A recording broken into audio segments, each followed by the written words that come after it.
Welcome back to the Mix of Music podcast. I'm your host, Dee Kei, and with me, as always, is my lovely co-host, Ludicrous Lu. That's pretty ludicrous. Not the artist, the adjective ludicrous. Yes. There you go. I mean, yeah. Anyway, let's get into... this ludicrous topic. Yeah, ludicrous because we don't make mistakes. We don't do this. We literally have to lie on this one. Yeah, no, we're lying. We're lying the entire episode. This episode has been suggested by a longtime listener and a friend of ours, a new friend of ours, James Parrish, who's a mixer from Utah. Hey. Listened to the podcast, moved out here, is now working with us, assisting us at the studio. Shout out to you, James. We are going to talk about 10 mistakes, so 5 each, 10 mistakes that we've made in our careers and what we learned from them. Also talking about how to avoid those same mistakes. So basically, learn from our pain is the topic today. And Lou and I both have 5. Do you want me to do my 5 first and then you do your 5, or do you want to do like one each? We can do a tag team. We can do one at a time? Yeah. Okay, then I will start first. I'll do a really easy one. I've got more than 5, but I'm going to start with this one. This is a pretty good one. Big ego. Ego more so. It's okay to be confident, but in this sense, it was like with revisions. I used to hate revisions and be very open about it. I lost a lot of clients, and see, like, it's not like I had a calculatable amount of clients that I lost. Yeah. But I probably rubbed people the wrong way, and it probably made people intimidated to work with me. Making a potential client or client intimidated to work with you is just creating a barrier of trust that's like, it's unnecessary and difficult. I wish from the beginning of my career, I was more open with revisions, that I wanted to collaborate. And when they had something to say that I didn't agree with, that I kind of was, well, this is partially skill too. So it's hard to say this without it's only in retrospect. Like ego. Yeah. Is like, there's no such thing as a better mix. It's really, I wish I more fully took the time to understand what it means when the client is always right. Yeah. And I wish I didn't defend my own, or like, I remember one time saying, I don't want to put my name on this project because it sounds bad. Yeah. Like, if one, I wish I would have recognized that it sounds bad, it's still my fault. Yeah. And number 2, regardless of whether or not it sounds bad, the most important part is the client having a good experience. Yeah. And there was even one specific time where I think I mentioned it in a previous episode of the podcast, where the client wanted to try some sort of delay throw or something simple, maybe it was like a pitch shift or something like that, like some sort of, and I fought her about it for like 30 minutes. And quite frankly, in retrospect, I probably made her feel really stupid. Yeah. Like, I didn't necessarily belittle her and call her stupid, but with the actions taken, with the attitude and the action, and I probably made her feel not good. And then we tried it and it ended up sounding good. And she's like, see, all you had to do was try it. And in that moment, I just sat in my own bullshit and be like, damn, I should have listened. And we don't work with each other anymore. Like, that was the last song that we worked with each other. And it's like, it's not like a huge loss. Like, she didn't get super huge or signed or anything like that. But like, it's more like I could have done better with that situation. Yeah. And that's like a very specific scenario, but smaller things like that at a smaller scale happened all the time, especially in my younger years. Now I don't do that. If someone, a producer a couple months ago asked for a pretty, in my opinion, ridiculous request, and I made it happen, and I made it happen in a way that sounded good. Yeah. And I understood my role, which is a small part of the big machine, right? Yeah. Because when you work with like younger artists or like younger, smaller systems where it's just you and the artist, you play a big role, right? They produce their own songs, they write their own music, they record themselves, and then you just mix it. Like, you play a pretty big role. But as you go up the ladder, you become less and less of an important role in the sense of like, there's 20 other people on the project. There's 100 other people working on this project. And there's 100 other people that want to take your job. Yeah. So it's just that pressure too. Because you're not trying to necessarily be a yes man, but you're also trying to be the one that's not causing a clog in the works. Yeah. And so I wish I was just like more customer service oriented, and not even in the way of like being willing to take shit. Cause my other one I have is boundaries, which we'll talk about later. But like, it's more in the sense that I wish that I was more emotionally stable, that I didn't feel like I had to defend myself. Yeah. You know? I think this is a pretty common one. I like that you bring this one up, and not to say that like your experience is common, that everybody's got it. I think everybody kind of runs through it at a certain point in a different way. And I think part of it is like we become confident in our skill set so much so that we start believing that we are right and the creative is wrong, because part of it is, yes, there is a technical aspect to our work. And if somebody doesn't understand it, it's pretty easy for us to kind of see ourselves as the resource more than we are like the teammate. You know, if we always see ourselves as more of a resource than a teammate, then we tend to land in that kind of demographic anyways. You know, at a certain point you become the what is it? The salty engineer, the saucy engineer. What is it? I forget what the anecdotal phrase is, but like the engineer that's kind of not a dick, but like a salty one. Yeah. Just an old school cat that thinks he's right. And to be fair, like I is recently, there ever, I literally just had to deal with this on Saturday. So 2 days ago, where we had a concert. We were doing a dual console setup. So I was working Monitor World while the band brought their own front of house engineer. Cool. Sent them up on the Yamaha CL5, like $30,000 console if you include the snake and everything, maybe if not more. Still, guy already had his shows, scenes loaded up and everything. Like he's worked this console before. But as soon as the DJ threw up the faders for his channel, all you hear is just drowned in reverb DJ sends and everything. I'm like, something's wrong. And I go up to the DJ, to the engineer. I'm like, hey, it looks like you're like putting effects. He's like, nope, that's what he's sending me, this and that. And he's just kind of very arrogantly just telling me, he's like, no, you're wrong. You're wrong. I go to his effects bus and I mute it. And I'm like, then tell me what's wrong right there.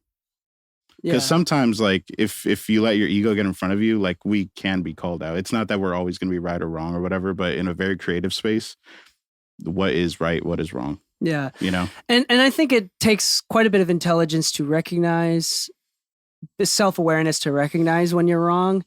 And also, again, this is the hard part, is I think with something that what we do, like, yes, people get better at mixing, but it's still subjective. Yeah. Like, I think it's like people get better at making things sound a little bit more expensive, a little bit more well thought, a little bit cleaner or smoother, whatever. But at the same time, I feel like I've improved significantly on how to deal with clients and how to translate what they're saying with technical, practical tools to reach their desired destination. What is it? You don't really know it unless you can explain it to a 5-year-old. That's kind of, unfortunately, our job. Not to say that creatives are 5-year-olds, but like if they don't know the technical terms or something or how it works, you just kind of have to elaborate it as simple as possible just to get the message across so that you can have an effective conversation. But I feel like you have to be wrong at a certain point in order for you to be able to recognize that you're in the wrong. If you're always right, then you've never experienced yourself being wrong. Then how would you ever be able to catch yourself? How would you ever know? Yeah. You know, so at a certain point, it's okay to be wrong and have made a mistake. I think part of it is, and I don't know if you've ever talked to the artist again, is like reaching out to the artist and being like, hey, you know, hindsight, I'm kind of just looking at the situation. I just wanted to reach out, let you know my current thought. Yeah. You know, because I feel like if there was ever any intention of ever working with somebody again, this is just for anybody in general, just like, if you feel like you missed out on an opportunity because of ego, then I think it's kind of the right call to just say, hey, just wanted to let you know I had an ego at the time and I really did enjoy working with you. I'm not asking for any new work. I'm just saying that, like, if I ever made you feel a certain way, that wasn't my intention. Yeah. And I think that these mistakes are like, they're important mistakes. Like, and I think it's like hard to make them. Yeah, like it's hard to recognize when you're being an idiot until you become an idiot and then see it in retrospect. And that's why I always tell you, I'm like, Dee Kei, I need you to keep being honest with me, because if I'm being stupid and do something wrong, just tell me. Yeah, and it's really hard for neurotic creatives to continue to be direct and honest. Like, we're not in this because we're direct and honest. Like, we're in this because we're unable to communicate thoughts and feelings unless it's in song. We found a creative way to talk, not a very normal way. Yeah, I mean, like, for example, like with Keisha Cole, like she is, I mean, her branding is she can kind of be that outspoken She's very strong direct. female direct thing. Yeah. But in person, she has a very hard time communicating her thoughts and feelings. Yeah. She's not the best at communicating. She's very like soft spoken. She will be direct once it gets to a certain point where she needs to be direct. But sometimes it's like, oh, just or when she's direct, right. it's in the wrong direction. Yeah.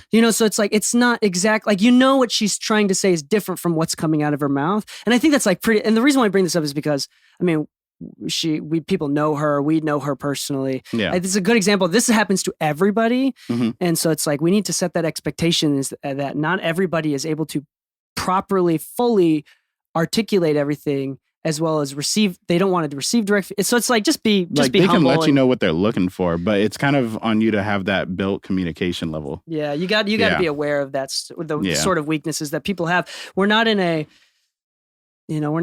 mentally tough field where people are just like alpha males and alpha women and just like, I'm saying, like, where it's like, don't yes give or a no. shit. It's a bunch of like, to be honest, a lot of the art that comes from our sector comes from a lot of broken places, which is great, which is cool. Yeah. And we're very open and honest about it. And anyway, so I think I want to know about your number one.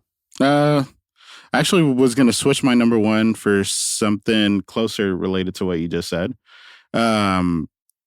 So I've always been the type of person that thinks like communication is kind of big. I'm not the greatest at it. And that's how I especially know that it's a very big detail, because anytime I have something going wrong, it's usually communication. Mm-hmm. With that said, I spent a lot of time kind of like asking myself like why certain opportunities weren't available. What is it that I'm doing wrong? And I would kind of like brainstorm on my own a lot and like spend hours trying to figure out solutions, different plans or methods of attack, this and that.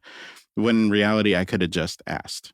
And that's mistake number one for me. Not asking, whether it be opportunity, clarification, or something of that nature. Because, running back to Saturday's show, like Los Cafres is a great band. They're amazing Spanish ska if you're into that.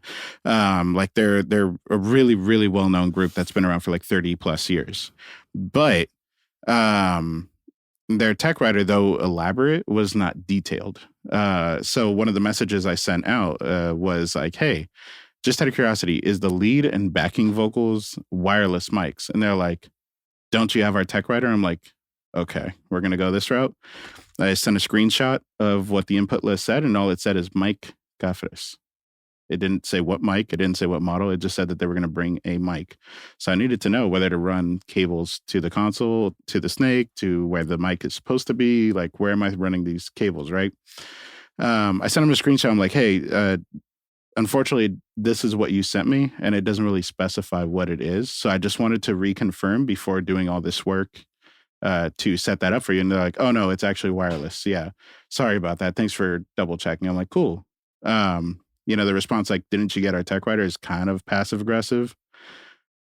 Maybe if we had a better form of communication or details were there, we wouldn't have to have that little moment. But because I asked, we were able to diffuse a situation that could have been a problem later. And in that specific scenario, both parties, and this is normal. I was going to say this is normal, and this is a sign of being an emotionally mature adult, is that both parties, he said, oh, wait, you're right. Thanks for letting us know. And you said, you could have been like, I'm not stupid. You're fucking wrong. And you could have blown up at him.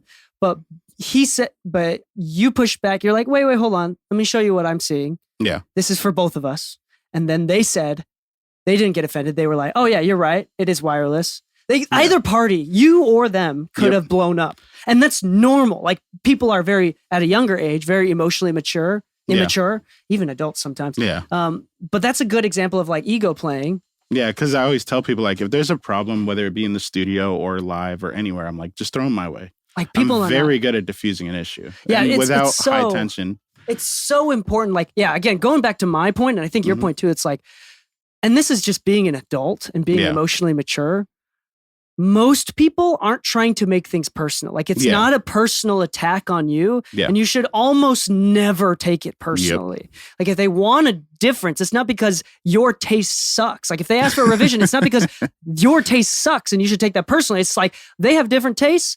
And I'm able to provide for it. Yeah, it's cool. It's whatever. It's not personal. It never is meant to be. It's a great sign of emotional maturity. Like how many times do we see like artists blowing up over like genre bending? And it's like, oh, you always do folk, and I really like the way you do your folk, but I want to do hyper folk. It's like, what the fuck is hyper folk? Now we're adding 808s. What is this? Shit, trap hi-hats? What is this? Yeah. But just to wrap up on the never asked cause loss of opportunity. The opportunity isn't just like to dissolve issues. Like communication in all forms helps, but imagine looking for opportunity. Yeah, if you want to be a doctor, you should go ask a doctor what it takes to be a doctor. If you want to go be the next big engineer, you should go talk to the next big engineer and just ask, hey, what would it take for me to work with somebody along you? Like, what are some goals that I can set up, or what are some things that I can educate myself on now that would make me that much more of a resource for you in the future? Yeah. All you have to do is ask. And the funny thing is, I remember a couple of years ago, I was watching an interview where they asked Elon Musk what one of his, not Elon Musk, it was Steve Jobs, back when he had a full head of hair. But there was this old interview where, they're asking him like, what's the difference between people who do and people who don't? And he said, people who ask. That when he was 12 years old, he called, I forget what computer company, that he wanted to create a frequency checker or something of that nature. And he asked for spare parts, and that they ended up giving him a job at the warehouse assembling frequency checkers. That's crazy. But to think that like the dude is calling, the owners of computer companies at 12 years old. And the difference really was just all you had to do is ask. If you wanted opportunity, you have to tell them you're interested in that opportunity, and they'll take note of who's actually asking for it. Because how many times, and you can tell me this, how many times have we had an intern staff member that has come and gone, but never once actually voiced interest in like future progression? And because of that, it goes unnoticed. Yeah. And it's nothing personal. It's just, you never said anything. We didn't know you were interested. Like we understand the point of the internship is to learn. Most of the time. Yeah. But if you don't tell me directly, like, hey, I want to do this. Hey, can I be tested on this? Hey, can you teach me this? Then I don't know what specific things you need help with. But if you tell me that's why we have office hours, then I'm happy to teach you. And that's the thing too. It's like, if you are working hard and you ask, I might still say no, but I won't be upset that you asked. Yeah. Now, if you aren't working hard and you aren't proving yourself and you ask without being reliable, I might be like a little bit bugged by it, but even then it's still worth at least asking. Yeah, because at that point we might say like, hey, thank you for the interest, but like this is what we've seen. And now we can let you know what metrics you were probably lacking in for us to like really take consideration. This talking about all this stuff is making me also realize I want to do an episode with you. Maybe the next one we talk about 5 things that we did right as well. Yeah. But let's go on to number 2. Mm-hmm. So I believe this is something personal. I believe that when you're younger and starting off your career, or even if you're doing this as a hobby, if you want the experience, I think everybody at the beginning stages should say yes to everything. Mm-hmm. Like, I think if like you don't do live sound, I've never done it before, but you're being asked, can you do live sound? I fucking say yes. Yeah. Like you've never done post-production audio or Foley work, say yes. Say yes to composing for that student film and animation, whatever. Even if you have no experience. Say yes to mixing, say yes to producing, say yes to songwriting, say yes to everything at the beginning. Mm-hmm. Because, I mean, if you're not getting paid or if you're getting paid very little, it's very hard to fuck it up to begin with. Yeah. And then also, I mean, what you find out that you don't like doing is good information. Mm-hmm. What you find out that you do like doing is good information. But those are good things. But I will say on that, the mistake that I made, number 2, is I wish that combination of said no to free stuff faster, mm-hmm. transition into paid work faster, or I wish that I didn't half-ass my clients. So for example, like as I was charging more, the clients that got grandfathered and were paying less, I would start to get annoyed by them. Yeah. And then, or like the free clients that's like that they're somehow stayed free because they were my friend and I just started charging, but now, I started getting annoyed by them. Yeah. And that that nature, which is normal. Yeah. You know, I think that that's really unfortunate. But if I was in better control and with the knowledge that I have now, I wish that I would have at least finished up those free to discounted projects with a smile on my face and just took it. Yeah. Like I wish I didn't, because not only did I potentially do worse on their projects, but I potentially left that customer unimpressed and less desire to hire me again when they do have the budget to hire me at my right price. Yeah.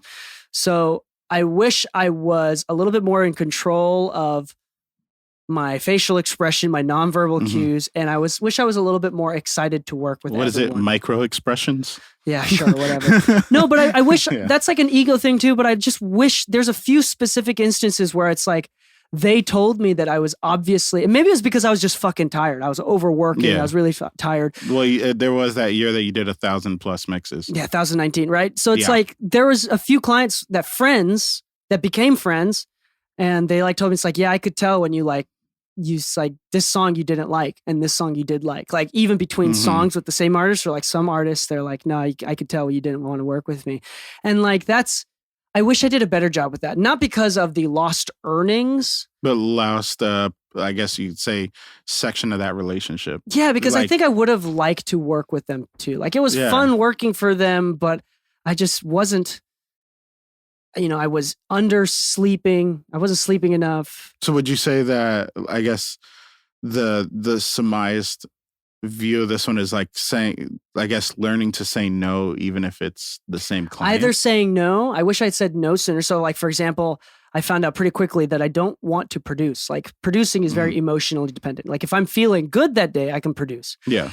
But like mixing, I can do whether I'm feeling good or feeling shitty. Like I could be on the edge of full on depression and still be able to mix the shit out of a song. I cannot produce if I'm feeling depressed. Yeah. But arguably speaking, some people might be able to. Maybe that's their vibe. Maybe, yeah. Just depressing music. But for me, right? Yeah. So I wish I would have said no to people more often and stood up for myself a little bit more often, which kind of goes into boundaries, which we'll talk about. I think that's my number 3. But I also wish that for the people that I did say yes to, that I worked hard to maintain that relationship a little bit more.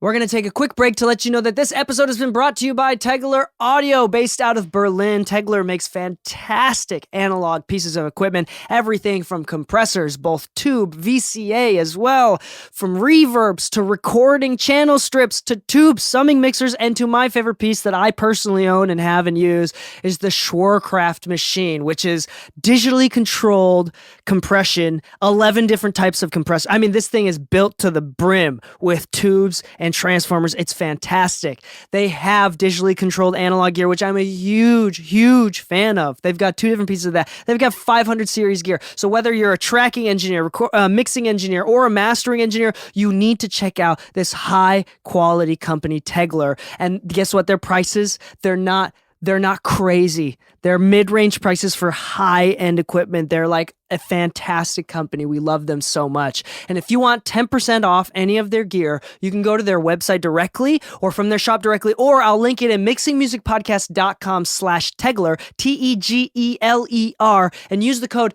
MMPOD to get 10% off your next order. Now back to the show. So I think I have a point that kind of lands between this and your number 3. Okay, what's that? So this is your number 2? Yeah. Yeah, go ahead. So, where'd I put it? Agreeing to a job that I had no interest in, parentheses, results won't carry the same quality as those I've been genuinely into. So saying yes to projects, even if they're paid, but regretting it because you just weren't into it. I just wasn't into it. Yeah. So, and part of that could be the person and part of that could be the song. I think it's very important for you to say no to people. I don't care how good of a song it is. If the person is just a bad person, And I'm not saying just Bad person to blanket you. bad person. Yeah, it's just maybe bad people to work with, maybe good person to be a friend with, but maybe bad person to do business with. I think that you need to identify what it is with people so that you can better make decisions later and you don't have to tie your life around something that you'll regret. If you're saying yes to a record that you really don't like, it's going to show in the results. And I think both me and you have experienced that, as like you just For explained. sure. Like, I know I've listened to songs where they're like, oh, can you mix this? And the recording is so bad, but I've already agreed to the project, where I'm like, I mean, even now, I don't say yes to mixes, even if they have a budget, until I hear the song. Yeah, exactly. Like, I'm sorry, like, I want to hear it first. And so nowadays, like, when people are like, if it's a new client and I'm not familiar with their music, I ask them, can you send me the music first? If it's a client that I know consistently is doing good work and we work well together, then sure, you might have one bad song. I don't mind. I'm going to still work as hard as I can because I like you as a person. But if I don't know you as a person and you show me a song that I'm not into, it's going to be really hard for me to want to engage into the record the way I would for a record that I do like or for a person I do like. This is interesting because, like, in an ideal situation, if I was in an ideal situation, I wish that how much I'm getting paid for something didn't affect my enthusiasm for the project. I wish that how bad or good the song was didn't affect my enthusiasm for the project. Yeah. Unfortunately, it does. Maybe partially due to a weakness. Maybe that's just human nature. Maybe that's nothing to my fault. But regardless, I am affected by how little someone pays.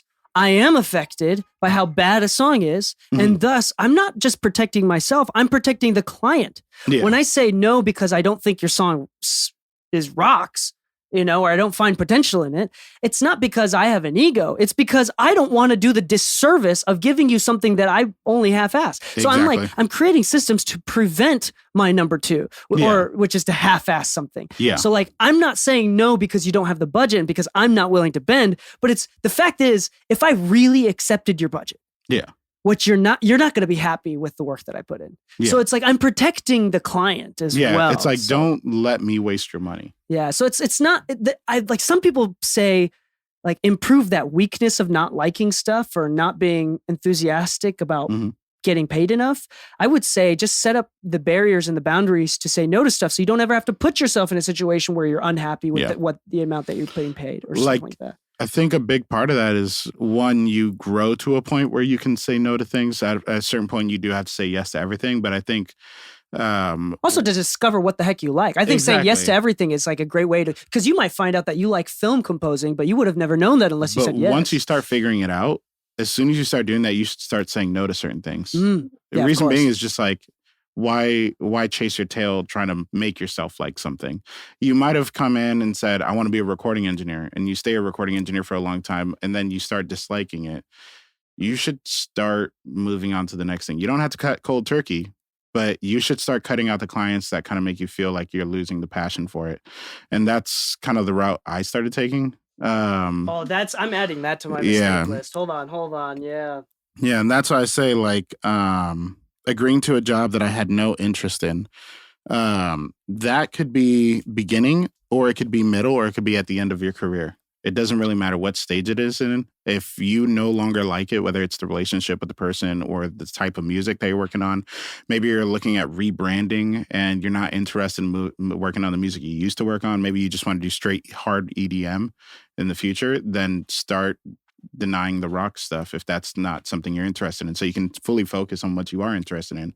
Because if all you ever did was rock and you were great at rock, but now you're starting to put rock in the backseat and you're no longer going to do the same quality work, then you're doing a disservice, like you said, to your client. So part of it is agree on what inspires you so that you always work with a level of inspiration, and just deny everything you don't want to deal with. And yes, I promise you're going to lose a lot of money doing this, but you're also going to make a lot more efficient money doing this. Yeah, and I think you're going to like your clients a lot more often too. And I think in the end of the game, lifetime earnings, I think, is going to go up. Yeah, exactly. Like I would argue in agreement with when you talked to Bob Horn and you mentioned on the podcast, like he potentially made more money, because we don't have the paperwork to show, but if Bob says it's true, like he's such a good guy, I don't see why to ever deny it. But if he made more money putting up boundaries than he did when he said yes to everything, I'm sure he's factoring like time per like dollar per I think hour. I think he meant it as like he wouldn't have lost so much money that would have made it not worth it. Yeah. So like he would have lost some, But think about it. but he would have been happier and he wouldn't have had. He can go health home stuff. at night. He can go home to his wife and enjoy dinner and stuff. Like he's got more time available on his hands, which is something that he didn't have before that. So I would say your dollars per hour probably averaged out. And in his scenario, it's so real because the stress that was created, that he accepted, not only is it's really inspiring the amount of shit that he was able to take, right? Yeah. But at the same time, in his scenario, it directly correlated and triggered the health issues that he had. Yeah. So he, like, even currently is still recovering from health stuff, from the decades of just totally being okay with abuse. So it's like there's like this boundary thing. I want to go into my number 3 if that's cool. Let's do it. Is boundaries. And I want to say about this is like it's different from number 2 and number 1. This is more about like lifestyle, as protecting my emotions and protecting my lifestyle and my priorities. I wish I was more clear with my priorities. I wish I was more clear with my values. And I wish I said no to things for different reasons. Not because I want to make money or because I want to work with artists that I like more. But this time I'm talking about like, first off, like expectations with sleep. And like, it didn't become like having kids is so important because it makes you realize having like good sleep schedule becomes so much more important because you don't have a choice. Like if you are poor sleep schedule, you don't get to see your kids. And like, obviously if you're a parent, you want to see love your kids, right? Yeah. So you want to see your kids. So, their priorities change. I wish that even before I had kids, that I stood up for my boundaries. I don't work with people past this time, whether it was the weekend or a specific weekday. I wish I said no. I wish I had 1 to 2 days minimum where I took off completely, like had the courage to not even open up my email. I specifically said courage because I think as a natural workaholic, I think it takes takes a little bit of courage to not look at my emails, to not answer texts, because there is that FOMO. Yep. There's that opportunity. Like I need someone last minute. Yep. I need that email last minute. Oh, you lost it because you didn't respond soon enough. You know, there's the fear of that happening. Rarely does that ever happen, if ever. That was my battle yesterday, enjoying a nice day with Anna. It's the one day off I have, and there was still the thought in my head, and I even voiced it to her. I'm like, I might have to go to the studio to like turn in 3 masters. And like, I had to keep telling myself, like, it can wait till Monday. It can wait till Monday. Having the courage. That's right. Yeah. So I wish I stuck up for myself a little bit more. I wish, I mean, it's a common. It was formerly a common thing to hear that producers and engineers are the producer's punching bag, and the producer is the A&R. Yeah, it's the punching bag, and like instead of going into it with that expectation, like understanding where my boundaries are. For example, I'm willing to be your punching bag as long as we play within my boundaries. Yeah. But if you're like, as soon as you start to overset my boundaries, like I don't work after 6 p.m. Like I don't work on the weekends in this now. Yeah. Right. But back then it was more flexible. I could have like probably taken Monday or Tuesday off. Yeah. You know, instead of the weekend because weekends were busier. I could have said 9 p.m. instead of like, you know, whatever it is.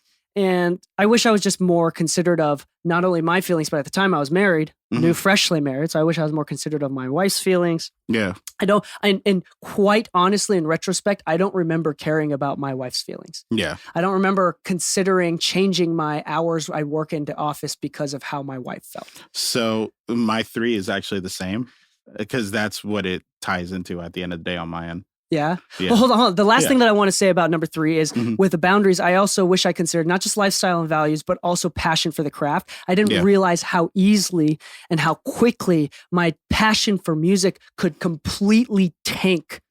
Yeah. To like existential levels. Like, why the fuck am I doing music? I hate this shit. Like I should have had boundaries in order to protect my precious and quite frankly, relatively fragile passion that I have. Yeah. Anyway, that was my number 3. It's honestly a big one because, so for me on the boundaries end, because, let me see,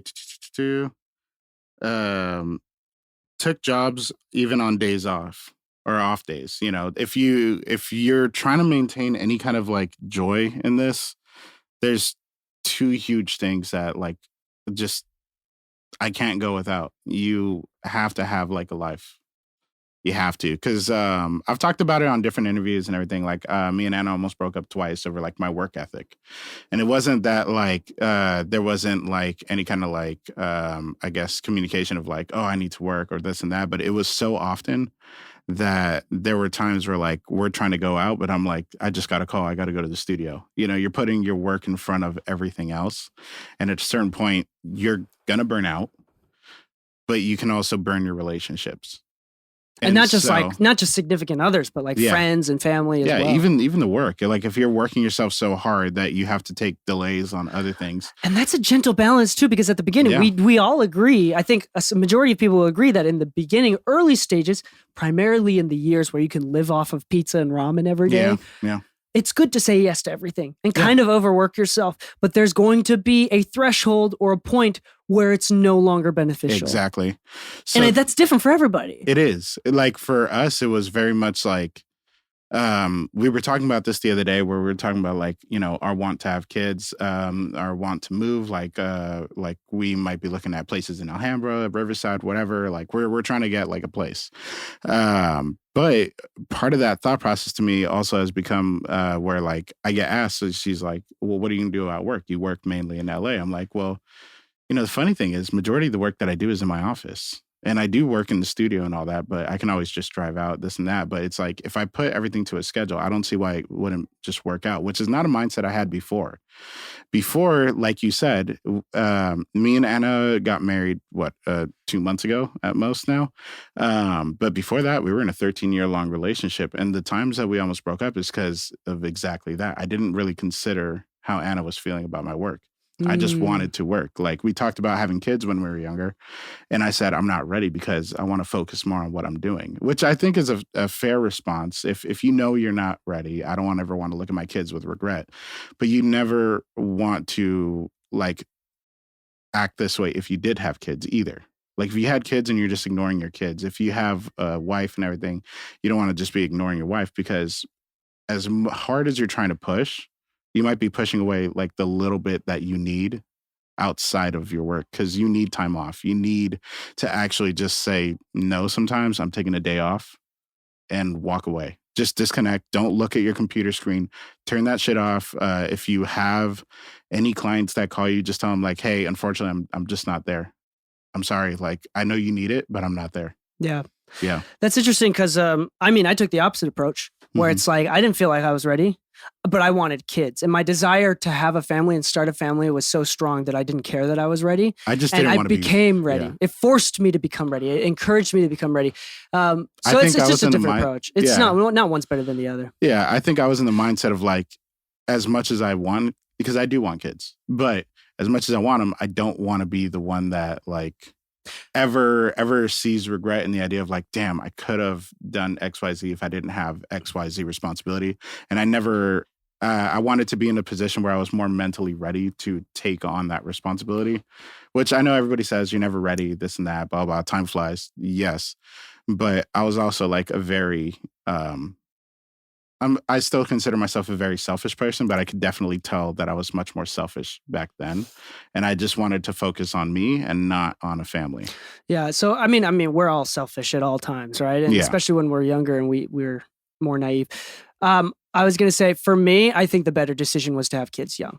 Yeah. I think that was the better decision for me. Now, I'm not going to say that that's the best decision for everybody else, but at no point, I think that if I had waited, it wouldn't have been good for me. I think I would have stayed childish. I think that I would have been less emotionally mature. I don't think I would have been full-time with music, actually. Yeah. I genuinely think that full-time with music is partially because of my decision. Whether it was rational or irrational, doesn't matter. My decision to have kids early. I was married, had my first kid when I was like 24, 25, 24, right? And that was a turning point for me. And I mean, obviously you were able to go full-time with music without kids. So it's like that. Maybe that wasn't the best for you. I don't know. But for me, there's an obvious line when things took a major change. Yeah. And for me, that was kids. Anyway, we're not going to get more into that. Number 4 for me is this is like very specific and practical. Now we're going to talk about finances. You have to get burned to figure out how not to get burnt. Yeah. Right? Like you have to lose some money or people run away with project files and like never pay you, having to chase a few people down. Shout out to FilePass. Go on vacation and realize that you didn't set up systems to like, fuck around and find out that everything collapsed while you're gone. That happened multiple times.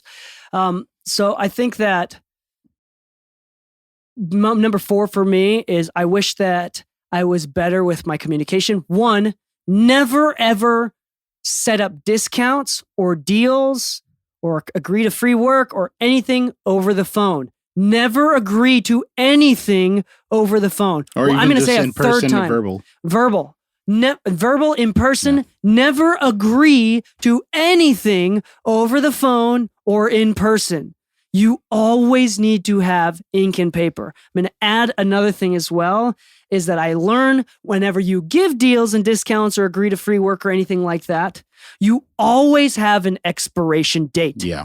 Yeah. And again, have that in writing. I am willing to do half off because you're the man. I love you. But if you don't send me the project files within 2 months, you're going to have to renegotiate with me. Yeah. And setting that expectation. I wish that I was less embarrassed because at the beginning, it feels like it's awkward to talk about money. Like it that's feels a little normal. too corporate. Yeah. It feels like you're taking the art out of it. And that's why it's like even people that are super advanced levels still feel that way. Hence why managers are great, because managers can help negotiate on your behalf and see the value in you more than you can see it in yourself. So they can negotiate more money for you, as well as not talk about all the money for you, so you don't have to worry about that side of it. Yeah. Right? But in the beginning stages, I wish I was less embarrassed to talk about money. I wish I talked about money up front, because then what you do is that after you do the awkward thing about talking about money, the rest of the process becomes fun. Yeah. You don't have to wait for this thing. I wish I didn't procrastinate that. I wish I didn't feel awkward about it. I wish that I realized that was actually beneficial for both me and the client. So to get that out of the way. Again, agreeing to everything over pen, whether it was text, whether it's email. To this day, if I agree to something, which I agree quite often to things, fairly often, as we all do. Always, if I do it over the phone, I always ask them, text me, and I put it on their shoulders. Yeah. Text me exactly what we said, what we agreed to right now, or email me right now before, like right after we hang up, or else none of this applies. And I set that expectation for the beginning. Because see, at the end of the day, if even as something as simple as the client goes into the studio and smokes and you had no smoking rule, they can always say, oh, whoops, I didn't know, bro. Didn't know, That's bro. That's why we have a no smoking policy checkbox we have that you signs, understand. We have 3 times you agreed to the policies. We let you know in person. We put a sign on the parking spot just so people know. We'll tow you if it's not one of our clients. At the end of the day, if you agreed to something and you forgot about it, or it's been way too long and you didn't set an expiration date, it is now, I would go as far as to say, it is almost 100% your fault. Yeah. So like if you get burned because you didn't set the right expectations, it's your fucking fault.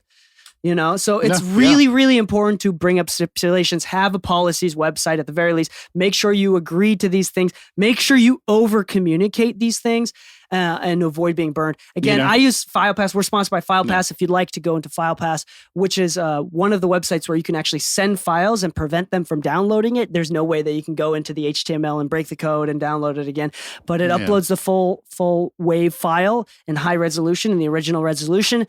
And they can leave comments, timestamp comments, FilePass. So once again, that's mixedmusicpodcast.com/FilePass. That's what Lou and I use to send files to clients. I can also invoice them through FilePass, so they can't download it until they pay for it. And once they pay for it, it automatically, while I'm sleeping, opens up the files, access to the file, so they can then download the files. It's fantastic. Yeah, it's actually a really good service. But ever since I started using FilePass, I've lost $0 getting burned. Yeah. Not a single penny. Only time I've ever been burned is when they're like, I just haven't paid. It's like, well, that's on you. The work is done. So either way, I'm not giving you the files until it's done. Yeah, so go ahead and pay. But what I do is I do a deposit system on it where I just create one invoice and then have them send me the files, then put a balance of the other half. That way I can still send files. The payment is tracked on the thing. You can see the invoices. It's all there. It's easy. Yeah. And if I agree to do something for like points or something like that, I don't need to have like a really, at the very least, I don't need to have a really well-written paid a lawyer for their time contract, just having some sort of explicit written agreement signed by both parties, or like even just a response email being like, yes, I agree to these terms. Like that's enough. Where there's like a paper trail where it's like, hey, here's the terms that I agree. And then they respond with, yes, I agree to these terms. Like that's enough to be really useful. Yeah. And like, you're never going to, it costs a lot of money to take someone to court. So you're really never going to take someone to court at the beginning stages, even in the later stages, depending on what earnings you're missing out on. If you're missing out on potentially millions, $500, then it's like, it's not even worth. Yeah. What are you going to do? Go to small claims? Sometimes it's worth it, but yeah, imagine being so broke that you have to go to court for $500. That's insane to me. Yeah. Anyway, isn't small claims like a minimum of $2,000? No, yeah, I don't remember what it is. I think it has to be a few $100s or something, or like no, I think it has to be below 2,000. Oh, I think so. Yeah. But anyway, going on about this, I wish I was just better at setting expectations, setting up that communications. I wish I didn't shy away from the money talk. And I wish that, again, not for just the selfish benefit of myself, but for the benefit of them, I wish I could have created more free, emotionally open and honest relationships, and thus more creatively open and honest sessions. Yeah. If I had just talked about the hard stuff first. Yeah. So that kind of ties into mine, which is not communicating a rate beforehand, which I put it as like my little note to myself, like resulting in a loss of time / trust and respect for yourself, not necessarily the client, which kind of ties into yours end, which is like saying like, hey, if you didn't communicate certain details of your rate or expectations of how you do business in advance, and they are suddenly surprised, but you literally never told them. Like if you said, I can mix the song, I'll just charge you after. And then you tell them it's $2,000 for the mix. And they were expecting like your old rate or something. You never communicated that there was a change. That's theft. Yeah, that's fucked up. I've gotten death threats from an assistant of mine doing that to their clients. Yeah. I've gotten 3 death threats. And see, that's kind of the funny thing where it's like, it takes no time to communicate it, but it takes balls to communicate it, which is, listen, I understand you may be new, but at a certain point, you have to learn to stand on your own 2 feet and just say, this is my rate. This is what I charge. If you don't want to pay it, we can either recommend you to somebody else or we can find a middle ground. I don't want to work on projects where I feel like I'm undervalued. And that's it. That's the bulk of the conversation. Like, you don't have to say, I think you're undervaluing me. All you have to say is, this is my rate. Can you agree to this now? But if you don't communicate your rate or how you do business, your turnaround times and things of that nature, what is included in your rate, what is not included in your rate, and then you suddenly get asked about it because they kind of expected it to be part of it, it's like you said, it's kind of your fault. Like, you should have set expectations. Like, what is mixing? Is vocal tuning included? I might vocal tune your vocals if I'm mixing it, if I think that something's really off and it's taking away from the mix. Like, if a backing vocal is so out of key that it's distracting in the mix no matter what I do in the mix, then I might tune that vocal, but I'm not about to tune your entire song. At that point, there is a fee. And that is something I do communicate with clients. Like, oh, do you need like auto-tune or is all that printed? They're like, oh yeah, everything's taken care of. All right, cool. No worries. I just want to let you know, like, in case you need me to manually tune something, like I could do like a few things. I just won't tune the whole song without a fee. Yeah. And that has actually saved me more times because I've been getting a lot of guys lately, but I typically would work with like a lot of girls, like female artists and everything because of my past work and stuff. And a lot of times they want Melodyne, and I don't mind it. I just mind it when it's hours worth of Melodyne work. And for me, the way that I've coped with that or resolved that issue, because I guess piggybacking onto that, one of the mistakes that for me may not be the mistake for you, but this was a mistake for me. I'm significantly happier and more okay with doing Melodyne because I charge enough from the beginning that even if I had to Melodyne something for a couple hours, I'd be okay with it. Yeah, and that's because I'm charging enough, right? Yeah. But I don't think that was the case 2-3 years ago. Yeah, exactly. Like, as you grow, your rate changes, and that's okay. And that's going to factor in more things, like an assistant fee, for instance, might be the reason your rate went up. Let's say you were charging $400 and you went up to $500. Those $100 might just be paying for your assistant to prep everything, to kind of pre-Melodyne things that are already out of pocket and everything. And that makes sense. But you can't expect your clients to kind of know that in advance, like what is included, what is not included, what part of your rate is. You could have it on your website and say, hey, I'm going to send you a form that just says, hey, we're agreeing to do business. It could be a simple Google form that says name, name of song, this is what you're agreeing to mixing, this is what's included. Please just check off that you understand what's included, what's not included. That way, if you really wanted to have a paper backup, then you have it. I haven't really needed to do that outside of like maybe a couple label gigs. At that point, you're really just emailing back and forth, and they're letting you know like, hey, can you take care of this? It's like, actually, that's a separate fee. Like mixing doesn't include that, and they're typically used to this because they're working with enough people that they kind of understand like certain standards. Like certain engineers do it, certain engineers don't, and they ask the questions in advance because if they're paying out a ton of money for a ton of different projects, they kind of want to be fiscally responsible with the budget for the artist. Of course. Yeah. So like, by the way, label game is way different than like it's independent very game. different. Yeah. So we're not even going to get into. But that's I'm still making mistakes for the label game and figuring that shit out. But lastly for me, if it's okay. Yeah. Number five. The mistake that I made, and this is not necessarily a mistake, is more of like I wish that I did it a little bit different. Is I wish I was more open to being taught. I had this big complex, even at the beginning of this podcast, and maybe to this day, now that I've gotten older and I've been doing this for a long time, but I had a big complex at the beginning of my career where I was so tired of being seen as the young kid that didn't know what to do. Mm-hmm. I took everything really personal. I was really emotionally immature. I wish that I was more humble and accepted that other people were significantly better than me, because you only see how bad you were in retrospect. Yeah. You don't see how bad you are in the moment, right? So I wish, and this is not something that I was able to do. I wasn't smart enough and self-aware enough or cared enough to do this, but I wish that I had a part of me wishes that I sought more work as an assistant, as a helper, as an intern, at least for a little bit. Yeah. Now there's no point of me doing it, and I'm doing okay. So it's not like a mistake that changed the path of my career forever. But it is like one of those things where I wish I was a little bit more humble and took the time to learn from others for a little bit longer. Take the time to do quite honestly, sometimes the boring work of shadowing another engineer, really taking the time to take notes more often.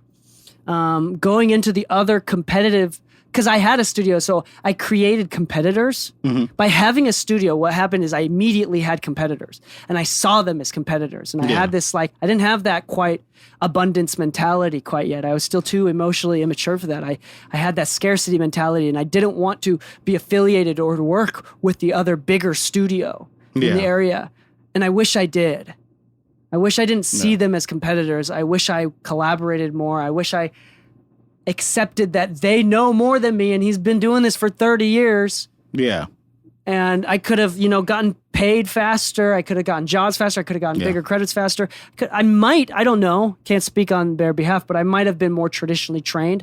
Maybe that's part of the reason why I'm doing so well now is because I was a lot more independently trained, right? Yeah. I don't know. It's not so much a mistake that I made that was negatively affected my career, but I do feel a sense of FOMO, a sense of regret for not taking more time to genuinely learn from more people that knew what I was talking about in person. I'm not talking about Mix with Masters or YouTube. I learned a shit ton from Mix with the Masters, both online and in person, and YouTube, right? But I wish I was humble enough to look for assistant positions sooner, to recognize that was even an opportunity. Yeah. Because I really felt this pride that everybody's a competitor. Mm-hmm. And I didn't want to work for anybody else. And that was that entrepreneurial pride thing, which also was beneficial, but in different ways. Anyway, there's something in there that I wish I was a little bit more humble at the beginning, and I wish I didn't feel like I knew everything, at least so openly. Yeah. Because there's also that confidence and ignorance that did a lot of good too. Yeah. But a little bit of FOMO, because now it's I feel a little bit guilty that I never assisted for someone. Yeah, I feel like that sometimes too. And anybody, I did become people's go-to person. At which point, I worked with people of a higher class, and I tell people all the time, I'm a huge fan of just throw me in the fire. Let me burn a little. I like to get singed because I learn very quickly when I'm under pressure, which is probably why I ended up in a lot of bigger rooms than some of my friends that started around the same time as me. It's just because I was willing to just burn. If I crashed and burned, it wasn't really the end of the day for me. But because of those opportunities, I got to work with like people like Alice Cooper and all them through like working with oh man, I'm forgetting his name. Other big name. Yeah. Basically a big time producer for like the rock scene and everything when I first started out. And the cool thing is like, because I was a guy that was into rock and played in bands, like that was a perfect opportunity for me to be like the actual, like, I was his assistant engineer, but there was no head engineer. I was the only engineer. But because of that, I was recording drums, I was time aligning, I was doing all these kind of things that I'd never done for anybody before, but that was his standard. And because of that, it really pushed me to learn things that I've never seen anybody else do, things I didn't even think were an option to do. Part of these assistant gigs and like being somebody's personal engineer sometimes makes it to where it's like, yo, there's literally nobody else here for them to call. You are the call. So you have to know this. You know, what's interesting is that I've never met someone that has history of assisting for someone big even. Mm-hmm. That has been like, yeah, you should assist. Yeah. They every single one of them has always said, well, if you're making a living from it, you don't need to assist. In fact, I wouldn't. Yeah. Like a lot of so it's like, I wonder if it's just me. You know, I feel like I'm I think insecure about it because I didn't, you know. I think it's kind of like safe to say it's both because part of it is the reason that you go to assist is to learn and to understand how the business works. If you're already making a living, then at the very least, you understand how to make a financial living off of it. You at least know how to run your own side of the business. But part of the assisting thing is learning efficiency. The reason they can afford to have an assistant, the reason they can afford to have their own studio, the reason that they can afford to do nothing else but that, and still be able to task other people in their team. Like they might have their own hostess in the front and they might have their own runners and everything. It's like, what does it take to actually run that? Yeah. That's the benefit of being an assistant, you know, understanding how to deal with the label and how to communicate with different A&Rs, booking the studios for whatever reasons, and how to run. Like when his name was Greg Hampton, I remembered it after the fact, but I remember we had a session where 3 sessions were running at the same time at different studios, and he left me at one studio to hop to the other 2 to make sure one studio was recording drums, one studio was recording vocals, and the other studio was recording guitar rhythm and leads, all on the same day because we were working on a label deadline and everything. And part of that is like learning how to actually manage those expectations, how one person can actually oversee 3 different sessions going on for one production on the same day, and how to like organize everybody, make sure that everybody's hitting the mark that day. You know, all the money that's being invested, where is it coming from? How is it being invoiced? Where is your role and how do you fit? I think that's what I got out of like learning to assist. Yeah. You know? So what is your number 5? My number 5, it's kind of funny. I had one extra in case I needed one extra in case there was overlap, but it kind of ties into itself anyways. I argued value of price with a client versus negotiating a happy medium. I think part of what makes this industry work is just communication, like we've repeated multiple times, right? But part of that is also like, I can't really afford your rate. And I hate to say it, but there's a lot of people that probably can't afford your rate, whether it's expensive or not. Like even at $200 per mix days, we were finding people trying to lowball us at $100. At $2,000, you're going to see people trying to offer you $1,000. You know, it doesn't really matter. You're going to see it at every stage. But there's a method of communicating with people that's effective, and there's a method that just drives them away. And a lot of times I spoke with yes, but. And only later in my career did I speak with yes and. The difference being that with yes, but you're defending. But when you say yes and, you're explaining the reasoning and giving the logic behind it. It's like your mixes are $500 per song. Yes, and the reason for that is that I have assistants that I need to pay. I actually have quite a bit of projects that I have to schedule out. In order for me to actually take this on, I can't really do it for a lesser rate, as that would not only take food out of my assistant's pocket, but I would now be likely to do a disservice to you. I put so much attention and detail to it that the only way I can really make sense of it is if I can dedicate a certain amount of time to it. But if I were to lower my rate, I'd have to like dedicate less time to try to compensate for it and everything. And it's just doing a disservice for you. So the reason it is because I just don't want to do something at a lesser value for you. Yeah. You know, yes, and explains the reasoning, and you're agreeing with them. Yes, it is expensive, and let me tell you why. But when you say yes, but the reason for it, it's like, yes, but I want more. Yeah. I want more. It's not that I'm doing anything for you. It's because I want more when you say but. So interesting. Yeah, not being able to find a happy happy medium. It's like, yes, and the reason for it is this and that. It's like, cool. Well, I can't really afford it. Okay, let's find a solution. Is there any gear that you're not using that you maybe want to like put as part of it? Maybe you can pay me $300 that you have, and maybe have like a really nice reverb pedal or something that I'm looking for, or something of that nature. Or maybe you can give me points on a project if it's that relevant of an artist or not. Like if you're, and I hate to say it to most artists, but if you're at a point where you're only getting 1,000 streams, offering points is like offering a mint. It's nothing. Yeah. Yeah. It's nothing. It's not really much, but there's always a solution. There's never really a problem as long as a solution exists. So if the problem is your price and things of that nature, you don't have to argue your price. You just have to find a solution. Yeah, that's super true. Good point. I want to, there's a couple other things, small things that I think I want to talk about, some mistakes that I made. This sounds really sad, but I mean this in a practical sense. I think I made some mistakes believing people too early in the game. For example, this is really harsh, but I will never take points unless you have a history of your points doing anything in the past. That's logical. Yeah, like no, but I used to get overexcited and just believe in people way too early. Oh, I see. And then they either burn. I mean, think about this. For example, a mistake that's not really a mistake. It cost very little, but there was another segment of the podcast. Yeah, and they both promised to do a long time, and they were committed to it. They were very excited, and I made the mistake often of mistaking enthusiasm for commitment. Yeah. And there's a big difference.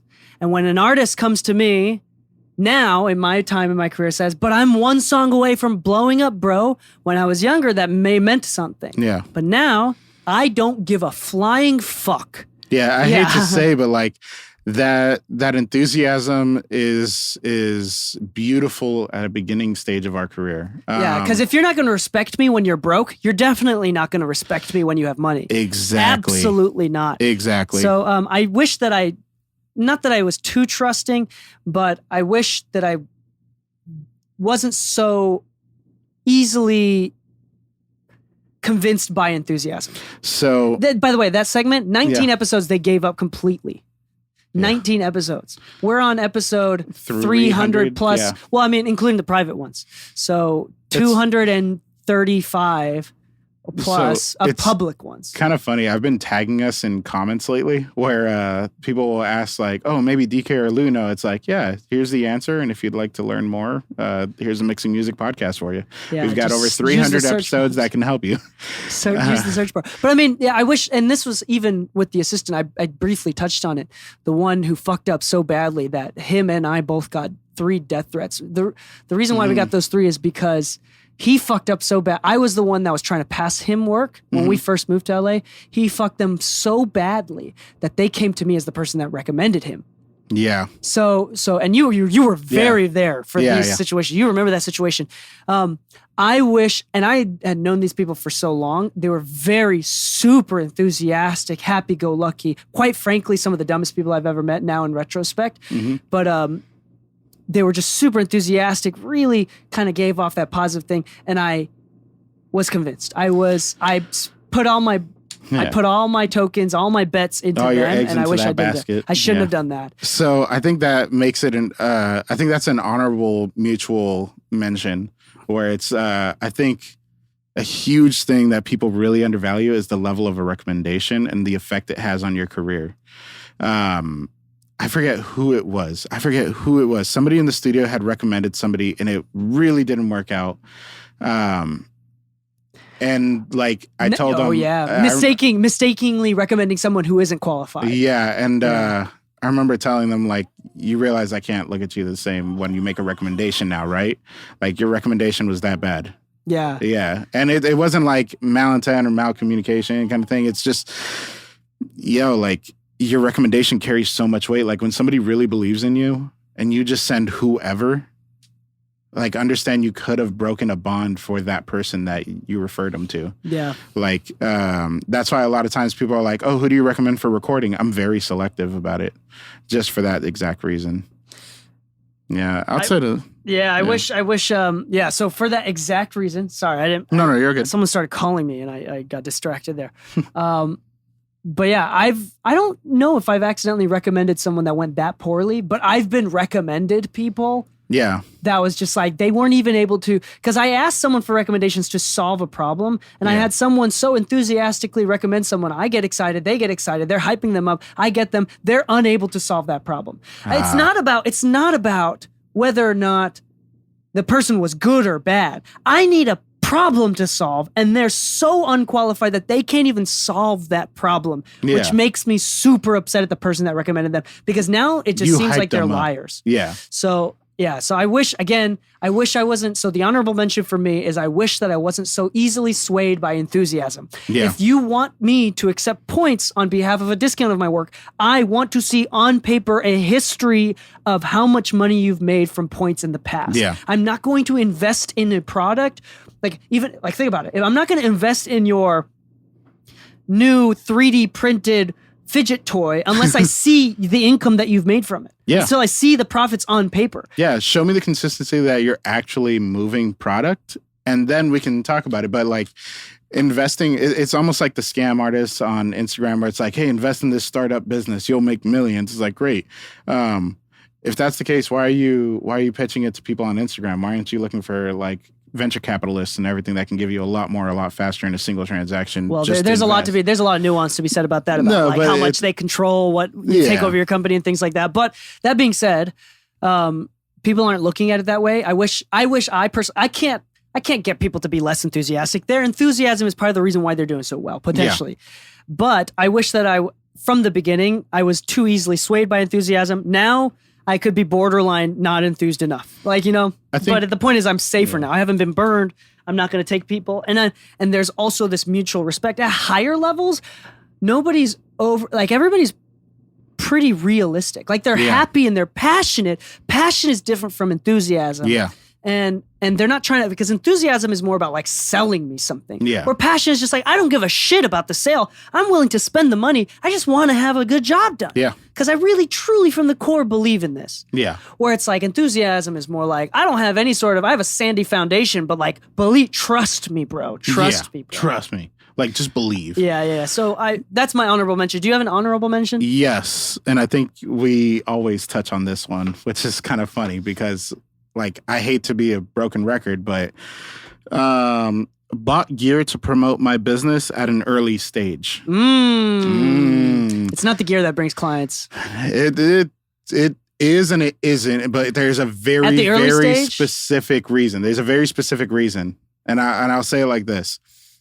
I think Neighborhood Watch does a very good job at this, which is putting like a C800 and some. But that's specific to LA. That's specific to LA. And that's why I'm saying like at an early stage, this is dangerous because you need to know what you're investing in and what your ROI on that is and how that ROI really applies to your specific business. Like if you're a mixer and your mixes suck balls, it doesn't matter if you have an SSL G-Bus Plus or anything. It doesn't matter if you have Augsburger mains because the chances are the clients that saw you with that gear are like, oh crap, he's got good stuff. He must be doing something right. Cool. And that illusion is kind of there, but that will not keep the client. You have to be good. So buying stuff to promote who you are without being able to actually have a tangible, audible playlist that actually sells it, then you just look like another guy that rented a studio to take photos in. You could have done the same thing, literally booking time at Paramount, take photos in front of the console, and it would have been all the same. You don't have to buy a TubeTech CL1B as the first compressor you buy. Yeah, I will say that is uniquely LA as far as like having gear, and it's specific to like booking, like owning a studio versus like having a mixing master. Exactly. Service. And I will say though, this industry is not an industry that is like, if you buy it, they will come. Yeah. Like if you buy the gear, you will build clients. There's, especially in long term, in the short term, if you build and go into debt to have a super beautiful, professional looking studio, professional looking setup, you might have a few more clients that are reaching out. Like when I went, I remember I wouldn't say clients. Yeah. So I remember when I went from my spare bedroom to a commercial location, my income went up like 3 to 4 times. Yeah. Just because of the professionalism and the presentation of having a client. But that only lasted about a year. After that, I had to, like, every single time I had a new face, I had to then further convince them that it was worth staying with me. Yeah. So if I didn't have the skill to back it up, I would have lost everything. Exactly. So it may help a little bit in the short term. The ROI, the diminishing returns on that is just way super crazy. So it's not really worth it. But if you are able to pull it off, you remember that it's okay to get gear slowly because you also have to match it with the skill in order to maintain for long-term clientele. Yeah. Customers' clientele. That's why it's such an issue at an early stage. Like buying gear to promote yourself as an engineer, as a producer, whatever, at an early stage does not actually help. It can help find new customers, but it doesn't help you find new clients. And I've said it before on the podcast. I know it's on Instagram and stuff. Like the difference between a customer and a client is a customer can go to any studio. As long as they got the gear they're looking for, they can go anywhere. But they're not staying at that one studio just because they have the gear. Especially if you're in LA. Everybody's got a TubeTech CL1B. It doesn't really matter. Everybody's got a C800G, or if they do or don't, it doesn't really matter. If you know how many times I've set up a studio or go to a studio session where like they got the C800D, they got the 1073, they got the CL1B, they've got everything you're looking for, and yet you can still hear the client telling the engineer like, "Hey, something's up with the sound. It just doesn't sound like how I normally sound."